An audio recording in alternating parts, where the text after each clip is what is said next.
Chapter 7, Part 2. We leave off as the Queen has just asked Jessie and Daisy to help rescue her by finding the golden pickaxe. Feeling nowhere near as confident as their ability to find the gold pickaxe as her royal lowness was, Jessie and Daisy bid the Queen farewell, promising only to do their best. The hobgoblin band hopped to its feet and led the cousins down one of the tunnels radiating from the Queen's rootball prison. "Do you think the professor will have some ideas?" Daisy asked as they jogged up with the hobgoblins. "Probably not," said Jessie. "Pickaxes are mining tools. Remember, he's a dragon man, not a mine man." "What about Miss Elodie?" said Daisy. "I have a feeling that the next time she wants to see us is with the book," said Jessie. "The book! I forgot all about that," Daisy said worriedly. "We haven't used the earthworms yet." "Why would we even need to?" Jessie asked. "There must be millions of them down here." "I hope these guys are taking us to the exit and not straight to St. George," Daisy said. "The Queen said they are her loyal band of rebels," Jessie said in a queenly croak. "Yeah, but didn't he also say that the hobgoblins are followers? Maybe once they get away from the Queen, they fall under Georgie Porgy's power," Daisy said. "Don't ask me why I trust them," said Jessie.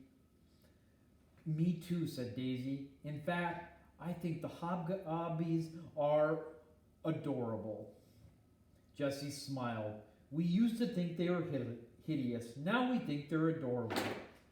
I think that's kind of cool." Just then the hobgoblins halted and spit on their palms, extinguishing their torches from their bare hands. Jessie and Daisy winced, but after the torches were snuffed out, the tunnel was still alight. "We must be near an exit," said Daisy, lowering her voice to a whisper. In a few moments the tunnel opened into an underground cavern. It looked natural rather than man-made. It was enormous, as big as a cathedral.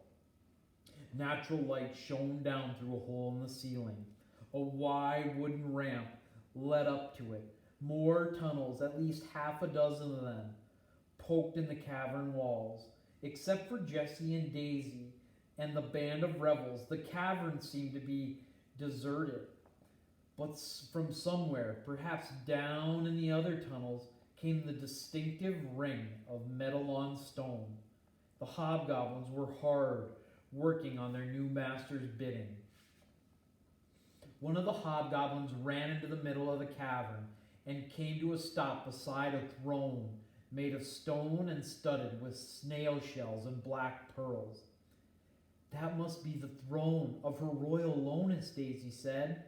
Another hobgoblin plucked Jessie's sleeve and pointed to the ramp, making a shooing motion. Then he hurried over to the base of the ramp and beckoned them forward with both mitts. Jessie and Daisy ran halfway up the ramp. Then Jessie caught a glimpse of something dark red underneath the ramp. He grabbed Daisy's arm and pointed. "Look," he said, "the book." They hurried back down the ramp and ducked under it. The big book lay crosswise on top of a stout wood wagon. It looked much bigger than ever, bigger than a grand front door to some palace, with this incredible gold markings on the cover, making it look ever so mysterious. Daisy said, "Why would he bring it down here? This can't be a good place for a valuable old book like this." "Nope, but I bet he has a reason," Jessie said, walking toward the book, hand outstretched. He wanted to touch it again, and then they could go. About 2 feet from the book, his knuckles struck something. He flexed his hand and stared before him.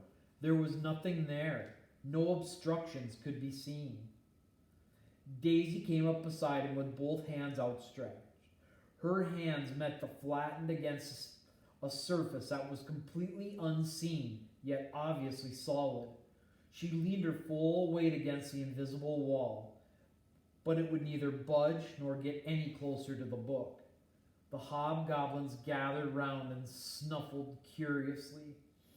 Jesse followed the invisible wall with his hands, looking for a gap or a chink, but it continued clear around the book and eventually wound up back where he started. When Jesse rubbed his hand against the wall, it made a squeaking sound of a balloon makes when you're trying to blow it up too big. Try to pop it, Daisy suggested. Jesse hauled off and punched the wall, but his fist came back and punched him equally as hard in the face. Ow, Jesse said, cupping his nose with his hands.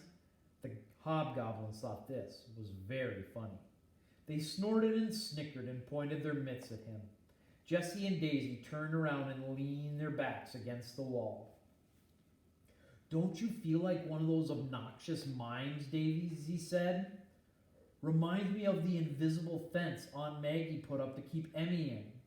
Except this one squeaks instead of zaps. And punches, said Jesse, rubbing his nose. Then he turned around thoughtfully and leaned his forehead and palms against the wall, as if he were staring at a tantalizing display in a store window. He had another thought. Daze, open the backpack. Get the worms. No, Jess. Now is not the time, Daisy said. It's time to get out of here. The hobgoblins seemed to agree with Daisy. They gestured toward the ramp. One of them was jabbing his mitt in the direction of the tunnel, where the hammering was going on, shaking his head in a worried fashion. Just a second, fellas, Jesse said to the hobgoblins and then to Daisy. Miss Elodie said we were supposed to let the earthworms out when they were in the presence of the big book. Yeah, but she also said we'd know when the moment was right. She said it would hit us. I'm not feeling it. I'm not feeling it is what we need to get out of here right now. The hobgoblins snorted sharply and hobbed their heads in agreement. Jesse sighed and pushed himself from the wall. It's not the time, I guess. Let's get out of here. As Jesse and Daisy walked up the ramp, the rebel hobgoblins stood below and waved goodbye with their mitts. Daisy heard a gurgling sound behind her and looked back. One of the hobgoblins was crying fat, muddy tears. He blew his snout into his sleeve of his jumpsuit and blubbered softly. Daisy went back down the ramp. She took the bandana from her head and mimed blowing her nose into it. Here, she said, tucking it into the hobgoblin's jumpsuit. Use it in good health. Then, running back up the ramp, she joined Jesse in the upper realm. At the top of the ramp, the cousins stepped into the middle of the deep clearing of the deep woods, just as Jesse had suspected they would. Daisy let herself stand there for a few seconds, head thrown back, taking in big, deep breaths of sweet, fresh air. Jesse did the same, then raised his wrist and looked at his watch. He tapped the face to make sure it was working.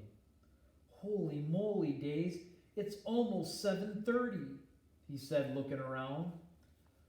So we're an hour late for dinner, she said. We can talk our way out of that type of trouble any day. We'll just say your watch stopped. Jesse shook his head, suddenly exhausted. Daze, it's 7:30 in the morning. See where the sun is? It's not rising. It's rising, not setting. We've been underground all night. Daisy's jaw dropped. Yikes, she cried out. We are in so much trouble. They race-walked down the pathway from the clearing in the deep woods, but it was hard going. Now that Jesse and Daisy knew they had been out all night, their heads swam, their limbs felt as if they were filled with concrete, and their eyelids felt scratchy as sandpaper. In the gathering light, they staggered across the pasture. They stopped for a moment to shake their heads at the deep, muddy grooves the earth mover had left, and at the patch of a tread-flattened dirt where the hole in the root cellar and the mine tunnel had been. Maybe we should check the barn and make sure the magic museum's okay, Jessie said nervously. We have to get home, Daisy said. We have to find Emmy. At this, Emmy burst out of the laurel bushes and came running down the hill to meet them. My keepers, she cried. I was so sad and scared, but I stayed in the bushes and waited for you just like you told me to. She grabbed them in a great big dragon hug. You are a very good dragon, said Daisy, laughing with relief. And you are very, very good dragon keepers, because you came back for me, said Emmy, setting down gently. My friends said you would come back, and you did. So did the dryads keep you company? Jessie asked. All night long. I was scared. The laurel dryads were plotting against me. They wanted to hand me over to the Slayer. Nasty laurel wenches, Emmy said, pouting. It's not their fault, said Daisy. They're under their St. George's slaves. My friends came and told me those wicked wenches to hold their traitorous tongues. Then the Douglas and the lady brought me lots and lots of dandelion greens, and I ate so much that I am full.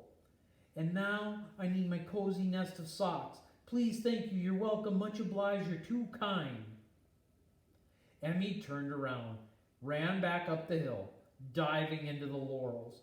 Crawling behind her, the cousins watched as her long dragon tail transformed into a little furry nub of a sheepdog tail.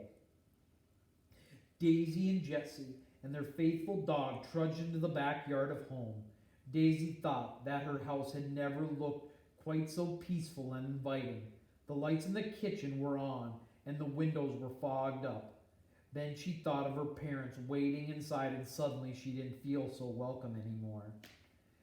They would be drinking their upteenth cup of coffee, drumming their fingers on the table.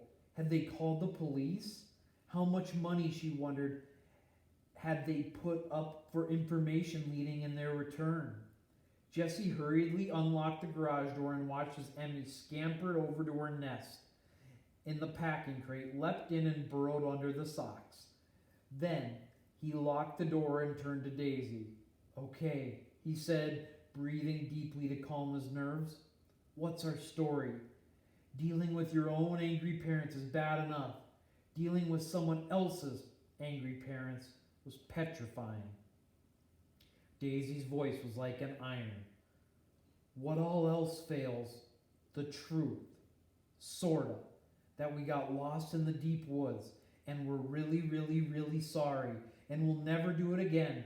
And maybe they'll be so glad to see us and that we didn't get torn apart by bears and wolverines that they won't ground us for the rest of time. She took a deep breath, marched up the stairs into the house.